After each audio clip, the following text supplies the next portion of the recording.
নমস্কার বন্ধুরা, আজ দুপুরের খাবারে মোটামুটি অনেক কিছুই হয়েছে। এই যে লাউ, এই কুমড়ো শাক হয়েছিল গাছে, আমাদের গাছেরই কুমড়ো শাক। মা সব রকম দিয়ে একটু কুমড়ো শাকের তরকারি মতো করেছে। লাল শাক ভাজা করেছে বড়ি টড়ি দিয়ে, বড়ি পোস্ত দিয়ে।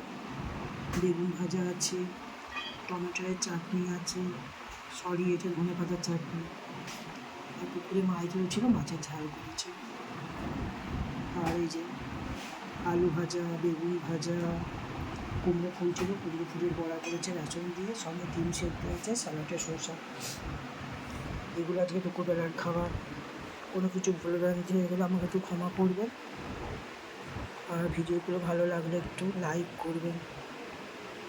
আপনারা ভালো থাকবেন, সুস্থ থাকবেন এবং সাবধানে থাকবেন। আর সবার শেষে একটা আমার কমেন্ট লিখবেন কেমন হয়েছে ভিডিওটা। আর নমস্কার সবাইকে।